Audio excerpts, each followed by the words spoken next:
श्री शिवाय नमस्तुभ्यम। हर हर महादेव। पंडित प्रदीप जी मिश्रा द्वारा श्री समर्पण शिव महापुराण कथा अमलेश्वर रायपुर में 27 मई से लेकर 2 जून 2024 तक चली।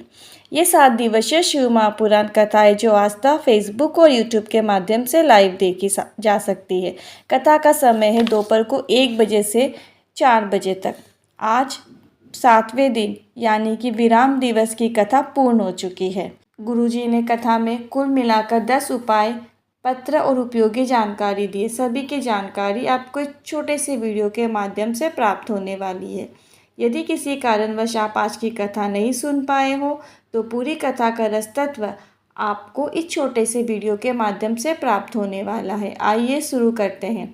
कथा शुरू करते ही गुरुजी ने कहा, कल एक भक्त से बात हो रही थी तो उन्होंने हमसे पूछा कि हम अपने बच्चों को या अपने परिवार को क्या देकर जाए जिससे बच्चे को उनकी ज़िंदगी में और हमें अपनी ज़िंदगी में आनंद की अनुभूति हो।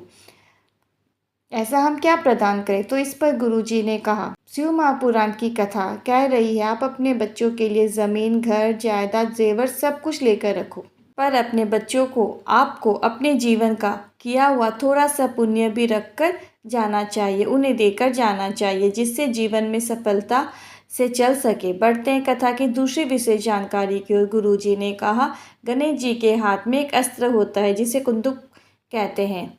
महादेव के चरणों में जाकर गिरा, महादेव प्रसन्न हो गए।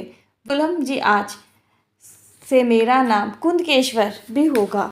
हे पार्वती सुनो, इस संसार में जन्म लेने वाला मनुष्य बहुत रोगों से ग्रसित हो, बहुत बीमार हो, मतलब वो किसी बड़ी बीमारी से भी अगर जूझ रहा है, वो पीड़ित हो, अगर वो कुंदकेश्वर महादेव का नाम लेते हुए दवाई का आचमन करता है या फिर जल का आचमन करता है तो वो भी औषधि का कार्य करेगी। बढ़ते कथा की तीसरी विशेष जानकारी की ओर।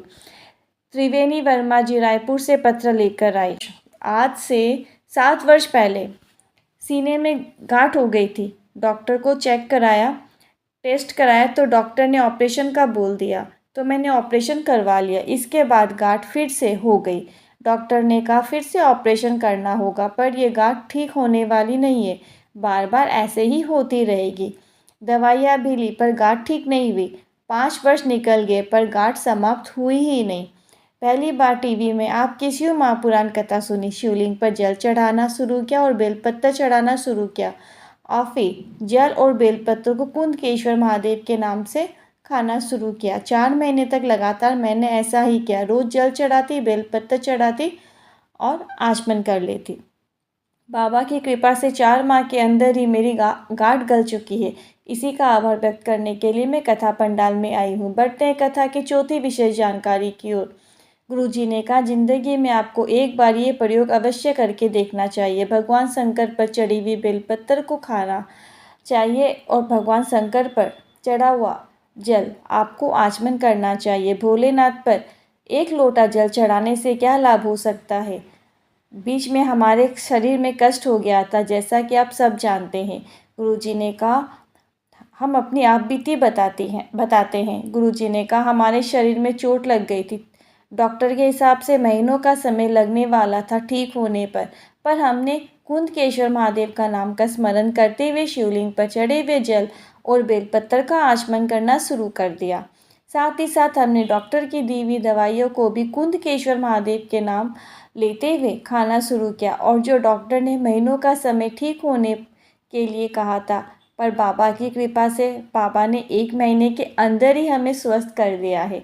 बढ़ते हैं कथा की 5वीं विशेष जानकारी की ओर। गुरुजी ने कहा, जो बच्चे शहद लगी हुई बेलपत्र को शंकर को समर्पित करते हैं और खूब मेहनत करके पढ़ाई करते हैं या इंटरव्यू देते हैं या परीक्षा जिसमें भी वो शामिल होने वाले होते हैं, बेलपत्र की बीच वाली पत्ती में शहद लगाकर उस बेलपत्र को शिवलिंग पर चिपकाते हुए अपनी परीक्षा या इंटरव्यू के लिए निकल जाते हैं तो उन्हें सफलता निश्चित ही प्राप्त होती है। एक बार नहीं होगी, दूसरी बार नहीं होगी, पर बाबा एक न एक दिन मंजिल तक पहुंचा ही देता है। बढ़ते हैं कथा की 6वीं विशेष जानकारी की ओर। गुरुजी ने कहा, पुलिस विभाग में से अभियान चलाया गया कि 21 दिन तक अगर हम हेलमेट लगाकर गाड़ी चलाते हैं या फिर सीट बेल्ट लगाकर ड्राइव करते हैं तो ऐसा अगर हम लगातार 21 दिन तक करेंगे तो वो हमारी आदत बन जाता है। इसीलिए हम भी आपसे कहना चाहेंगे, जो नशा करते हैं, जो नशा छोड़ना चाहते हैं, वो 21 दिन तक ना शराब पिए, ना किसी प्रकार का नशा करें। 21 दिन तक आपको दूर रहना है। इसके बाद आपका नशा खुद ब खुद ही छूट जाएगा। बढ़ते हैं कथा की 7वीं विशेष जानकारी की ओर।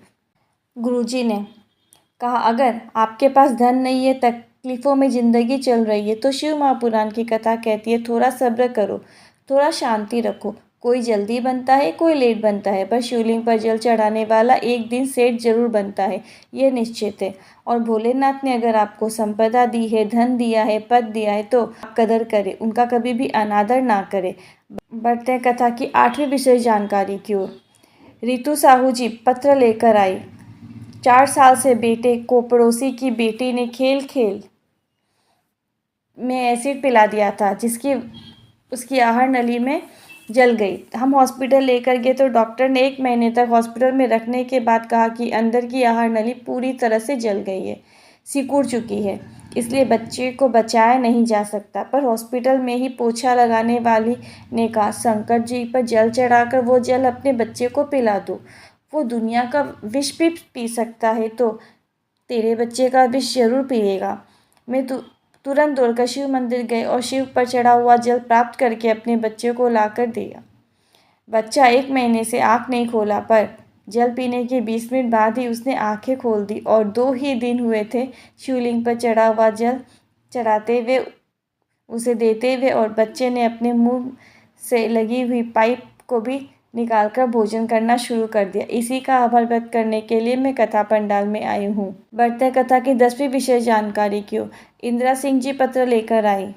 मेरे पति की आवाज़ में बदलाव आने लगा।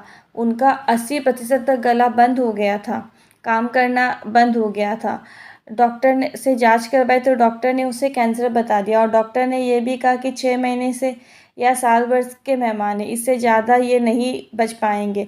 ब्रेन ट्यूमर हो गया और बीमारी पूरे शरीर में फैल चुकी है, और 1 महीने बाद ऑपरेशन की डेट भी निकाली गई।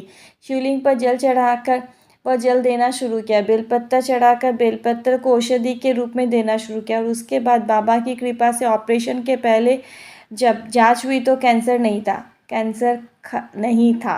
इसी का आभार व्यक्त करने के लिए कथा पंडाल में आई हूँ। इस वीडियो में बताई गई जानकारी आपको उपयोगी लगी होगी, तो वीडियो को लाइक करके कमेंट में हर हर महादेव ज़रूर लिखें। और अगर अभी तक आपने हमारा व्हाट्सएप ग्रुप ज्वाइन नहीं किया है, तो प्लीज़ डिस्क्रिप्शन बॉक्स में भी लिंक दिया गया और कमेंट बॉक्स में भी लिंक दिया गया, आप जाके क्लिक करके तुरंत व्हाट्सएप ग्रुप को ज्वाइन करें। फिर मिलती हूँ नए वीडियो के साथ, तब तक के लिए श्री शिवाय नमस्तुभ्यम, हर हर महादेव।